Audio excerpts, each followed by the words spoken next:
They utilized BLMIS employees and their computer systems and computer network.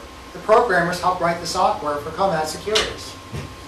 Madoff's relatives were directors. The directors and the officers of Comad were Peter Madoff, Milton Cohn, who was Sonny's brother, Moshe Cohn, Sonny's daughter, Robert Jaffe, Shana Madoff, who was Madoff's niece. And note the absence, by the way, of Mark and Andrew, who were not involved in Comad. This may have been Bernard Madoff's half-hearted attempt to keep his sons out of this particular piece of business on the 17th. Almost all of Comad's income came from the LMIS. 90% of their income was generated by commissions from IA referrals. All they did was vacuum money up and sweep it in. No commission was paid on fictitious income. This is really interesting. They pulled in $2 billion worth of real money, but when they were paid their commissions, they were never paid a commission on the falsely reported income. They were only paid commissions on the real money that came in. And linked to Cohn, in 2004, $87,792 was transferred from BLMIS through Comad to Sonia Khan, even though Khan had no business relationship or connection to Madoff. We never did find out what the check was for. It just, here's a check through Comad to Sonia Khan. Okay. The trustee has filed hundreds of lawsuits between Thanksgiving and December 11th. That was the end of the statute of limitations for 2 years, from the time that Madoff was arrested. The number of lawsuits totals about 1,000.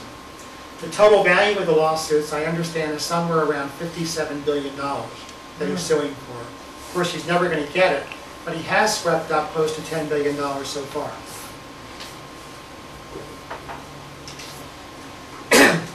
Okay, let's talk about the legitimate business, the market maker and the proprietary trading system. There were two computers, a Stratus trading platform that actually executed the trades. Computers traded with each other, computerized trading. And he had an IBM AS400 server, internally known as the House 5 computer.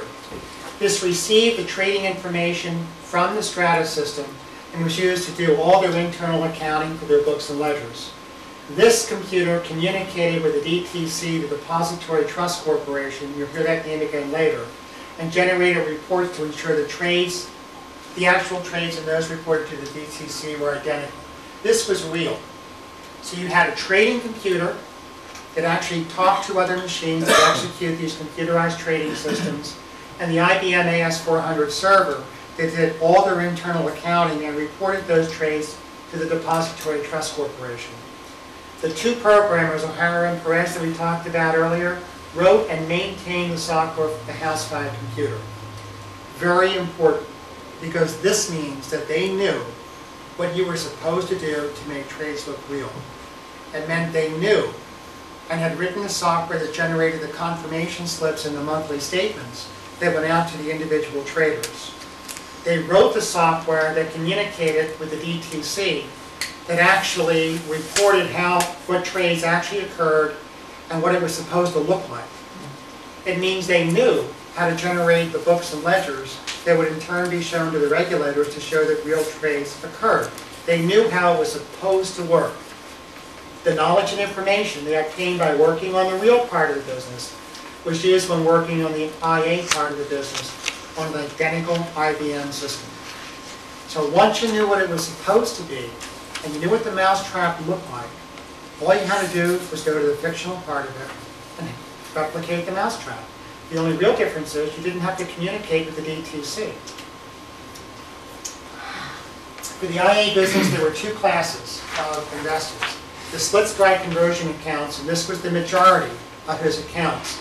Some were around 3,700. Most of these clients got a profit of 8 to 12%. That was us. We were split strike conversion accounts. The basis for a split strike conversion is this. You buy a basket of about 50 Fortune 500 stocks. And then what you did is you hedged that by buying puts and calls on the S&P 100 options market that would ensure these things that if you bought a call and the stocks went up, the calls would expire worthless. If you bought a put and the stocks went down, the puts would compensate you for the fall in the stock, So you couldn't make a lot, and you couldn't lose a lot. That was the basis of how Bernard Madoff sold the system. Reasonable profits with very limited downside risk. The non-split strike conversion IA accounts, there were about 244 of them, and most of these were given at least a 45% annual return. Some was much higher than that. Who do you think were the non-split strike conversion account clients? Special friends. Special friends. The split strike conversion accounts. Okay. Madoff and Associates informed IA clients he was using this proprietary trading system to invest their money. And he told them that this was a modification of the software that was used to create the NASDAQ. The investors were told the money would buy 35 to 50 S&P stocks. They would hedge it with S&P 100 calls and puts. As I said, limit your upside gains and limit your downside losses. The money would be invested in money markets and U.S. Treasury bills when they were not invested in the market. And he would go in and out of the market somewhere between 5 and 10 times a year. Madoff told different investors this strategy would generate different returns in order to convince them to invest. So for instance, 8 to 12% returns. The average was about 10.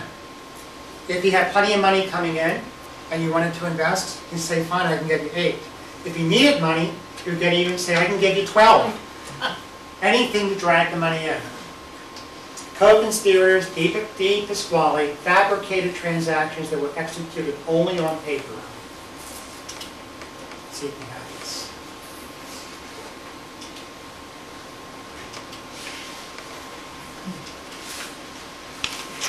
My little film. Okay, folks. Today is the day that we make some money for our investors. I think that we should make 1% this month. I want to send out the confirmations next week. Let's get busy. I will put the stuff to work right away. Let's get out the Wall Street Journal for the past 5 days and write down the prices for our basket of stocks. We have to look at these old stock pages and decide when we should have bought stocks and when we should have sold them so Bernie can tell his investors that they made 1% this month. If we buy on Monday and sell on Wednesday, then we can only show a profit of 0.7%. That is too low. What happens if we sell on Thursday instead?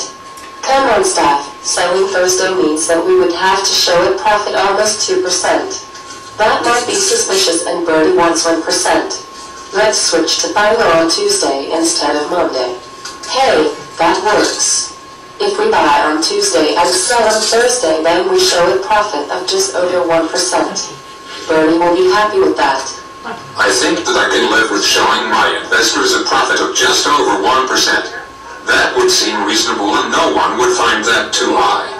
Go ahead and have the programmers write the software to generate the confirmation statements and mail them to my investors. They will be very happy. And they will send me even more of their money for me to use. In a very simplistic nutshell, that's exactly what they did. Bernie would come in.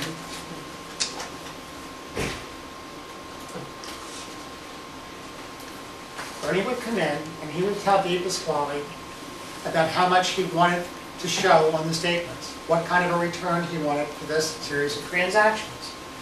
De Pasquale would put his team to work looking at historical prices for the last few days and decide what day to buy and what day to sell to generate that kind of return.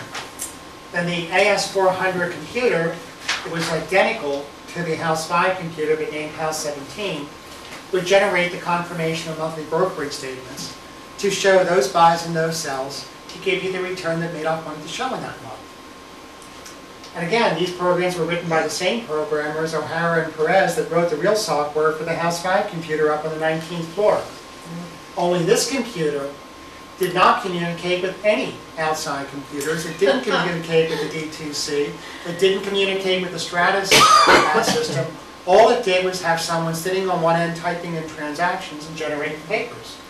So you had two companies where the documents produced looked very similar. Only one was real and one was fake. Considering the size of the fraud, this involved printing tens, if not hundreds of thousands of sheets of paper every single year. And it's really unclear, actually it is relatively clear now. On this computer system, there was never a single real trade ever from 1990 on. Mike? Yeah. So did every investor in the split strike have a report that, well, the same exact stocks were traded? Yep. Only in just different amounts based on the Different account? amounts. Yep. Wow. And that could have been legitimate, because what he would do is order 100,000 shares of IBM, and then based on your piece of the split strike conversion, out of that 100,000, this client gets 120, this client gets 150, etc. The only problem was, if you went and you looked at that day, and you looked at how many shares of IBM traded, you might find out only 80,000 shares traded, and yet he was reporting 100,000. That was one way the SEC could have caught them and never did. Yeah. So here's how it worked. Bernie says, I want a 1% return this month. The staff says, which dates do we use to buy and sell? So they're obviously didn't do it with paper and pencil. They had computers do it for you at the IA research team. Then you had the programmers sit down and write it to get the statements out. And the investors, the happy, naive investor like us, said, we done good. Yeah, we waited every month to put them in the computer and say, oh boy, we didn't lose no money. Did okay. And over here you got the SEC investigators. Okay, Manny, Mo, and Curly, I guess, or 3 blind mice, saying, do you think Bernie will join us for lunch? Although it's obvious the head of, we've got 20 people working in this floor. It's obvious the leaders knew what was going on. It's also, it seemed to be obvious that everyone who worked in that floor had it, not just the leaders of the floor. Yeah, when I say 20 people had key access, somewhere between 10 and 20. The actual fraud, generating the statements and all this material was done by those few people I showed you earlier. It's about 9. Other people that had key access to the floor, like the cones, didn't do anything. They just had key access in and out. And you had a couple runners who probably knew nothing. People would pick it up, and like the mail people and all that. How about the people who do all the grunt work with looking at the stocks and the past stock trades and make it all work out? There had to be some people doing just mathematical grunt work to do that. All the software did that. The programmers wrote the software to check on these things, and the computers ran through the old stock transactions to decide when to buy and sell. This little thing I'm showing you here never really happened. It all happened by computer. The people that did this, the people that actually generated the false statements were the 2 programmers, Di Pasquale and go back to the one.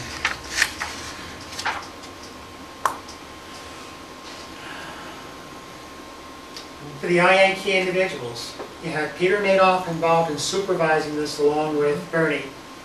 Shana Bewley wasn't involved. Di Pasquale was the CEO, the CFO, the COO, the guy that actually made it happen. And you had 1, 2, 3, 4, 5, 6. These 6 people pretty much generated all of those statements. Well, the thing that I see is this computer that they're talking about is an ancient box. You know, most desktops are 10 times more powerful than that thing. Number 2 is it's perfectly feasible that these programmers created the software for the legitimate business before it became illegitimate. And these things were file driven. It's just like a payroll system. You know, you can feed in all kinds of fictitious workers, and the people that produce payroll checks haven't got the foggiest idea whether these checks are for good people or for fictitious people. So these programmers could, you know, it's garbage in, garbage out type stuff. So I suspect that these guys are the kind of programmers that I know. They haven't the foggiest idea what's coming out of the printout. You know, they disappear, are not trained to look at that. There's much more to it. The programmers were told to write reconciliation software. They were told to write software that would regenerate old statements. We'll come to it. I don't want to deal with it right now. Sure. And I can dream up the a way programmers of getting knew. those guys to be smoked. That is, I think I'll create a fictitious thing of woulda, coulda, shoulda if we did the thing right. So boys, create this thing and look back in the history of the thing and see if we only did it right what we could have made.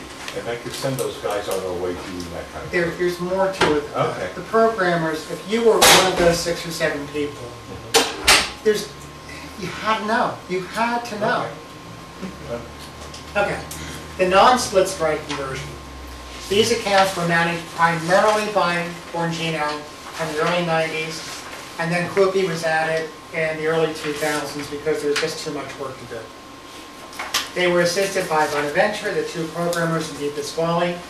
And these were high net worth clients, inside traders, personal friends, people they wanted to get a lot of money to.